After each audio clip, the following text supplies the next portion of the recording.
আসসালামু আলাইকুম। আমাদের কিন্তু ইলেকট্রনিক্সের ক্লাস চলতেছে বা ইলেকট্রনিক্স কম্পোনেন্টের ক্লাস চলতেছে। প্রত্যেকটা কম্পোনেন্ট কিন্তু ইম্পর্টেন্ট, ঠিক আছে? এখানে আমরা যতগুলো কম্পোনেন্ট নিয়ে আলোচনা করতেছি প্রত্যেকটা কিন্তু ইম্পর্টেন্ট। আপনারা কিন্তু প্রত্যেকটা সিমিলার মনে হলেও কিন্তু সবগুলা এক না, একেকটা কম্পোনেন্টের কাজ কিন্তু একেক রকম। আপনারা কিন্তু ক্লাসগুলো মনোযোগ দিয়ে কিন্তু শুনতে হবে।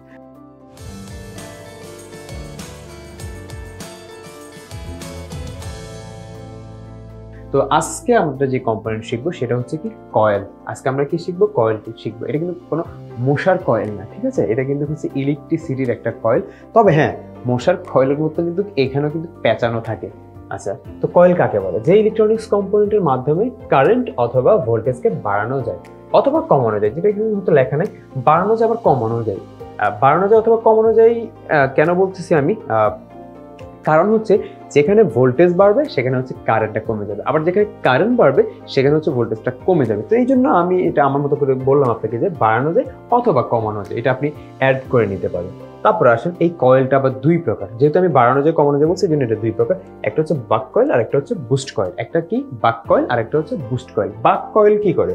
যার মাধ্যমে কারেন্ট বাড়ে। যার মাধ্যমে কি বাড়ে? কারেন্ট বাড়ে। বাক কয়েলের মাধ্যমে হচ্ছে কারেন্টটাকে বুস্ট হয় আর ভোল্টেজটা হচ্ছে কি হয়ে যায়? ডাউন হয়ে যায়। অনেকটা আপনি এভাবে বলতে পারেন যে বাক কয়েল কি করবে? অ্যাম্পিয়ার মানে কারেন্টটাকে কি করবে? আপ করবে আর ভোল্টেজটাকে সে কি করবে? ডাউন করবে, ঠিক আছে? এটা হচ্ছে বাক কয়েল। আর বুস্ট কয়েল কি করে? যার মাধ্যমে ভোল্টেজ বাড়ে। অর্থাৎ আপনি যদি কোথাও সার্কিট বোর্ডে কোথাও যদি আপনি ভোল্টেজটাকে বাড়াতে চান, সেক্ষেত্রে আপনাকে কি ব্যবহার করতে হবে? এটা বুস্ট কয়েল ব্যবহার করতে হবে। তো বুস্ট কয়েল ব্যবহার করলে কি হবে? ভোল্টেজটা কি হয়ে যাবে? আপ হয়ে যাবে আর অ্যাম্পিয়ার বা কারেন্টটা কি হয়ে যাবে? ডাউন হয়ে যাবে, ঠিক আছে? তো এই জন্য হচ্ছে কয়েলটা দুই প্রকার, বাক কয়েল এবং বুস্ট কয়েল। আমি যেটা বলছিলাম যে আসলে কয়েলের মতো প্যাচ দেখেন,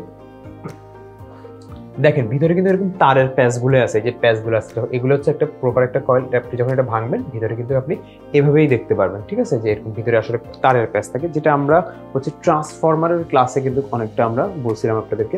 মূলত এখানে আসলে ইলেকট্রোম্যাগনেটিক ফোর্স তৈরি হয়েই কিন্তু এগুলো আসলে কাজ করে। আচ্ছা, এখন আসেন তাইলে আমরা কয়েলের কালার বা আসলে কোনটা আছে কিনা সেটা দেখি। কয়েল অনেক ধরনের কালার হয়।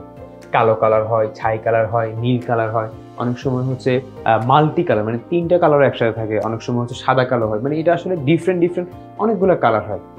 মানে আপনি সার্কিট বোর্ডের মধ্যে এরকম যদি ডিফারেন্ট কিছু দেখেন, তাহলে আপনি প্রথমে থিঙ্ক করবেন যে এটা হয়তো কয়েল হইতে পারে, ঠিক আছে? কারণ কয়েলের অনেক ধরনের কালার হয়। পোলারিটি, কয়েলের কোনো পোলারিটি নেই, যেহেতু আমরা অলরেডি দেখতেই পাচ্ছি ভিতরে একটা তার, তার কিন্তু একটা আপনি মানে তার মানে কি, তার মানে পোলারিটি আসলে নাই। তারপরে কি কোন সার্কিটে ব্যবহার করা হয়? কয়েলটা আসলে সিরিজ সার্কিটে ব্যবহার করা হয়। মানে আপনি যদি কয়েল তুলে ফেলেন সেক্ষেত্রে আপনার সার্কিটটা কিন্তু কি হয়ে যাবে? স্টপ হয়ে যাবে। হ্যাঁ, আপনি সার্কিটটা আসলে স্টপ হয়ে যাবে বা ওপেন হয়ে যাবে। আপনি এটাকে আসলে রিপ্লেস করার জন্য কোনো ওয়ে নাই। টার্মিনাল কয়টা? কয়েলের টার্মিনাল দুইটা, যেটা আমরা অলরেডি দেখতে পাচ্ছি যে এখানে একটা টার্মিনাল আর এখানে একটা টার্মিনাল, এখানে একটা টার্মিনাল, এখানে মানে টার্মিনাল হচ্ছে তার দুইটা।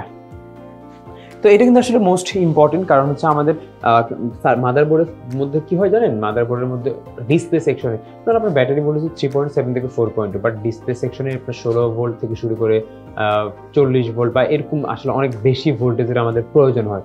তো অনেক বেশি ভোল্টেজের প্রয়োজন হলে সেখানে তো আপনার আরেকটা ব্যাটারি আপনি ইউজ করতে পারতেছেন না। এই কয়েলের মাধ্যমে মূলত বুস্ট করে আপনি ভোল্টেজটাকে আপ করতে পারতেছেন, ঠিক আছে? তো এটা আসলে মোস্ট ইম্পর্টেন্ট একটা কম্পোনেন্ট।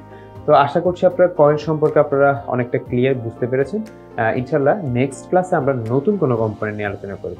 সেই পর্যন্ত সবাই ভালো থাকুন। আল্লাহ হাফেজ।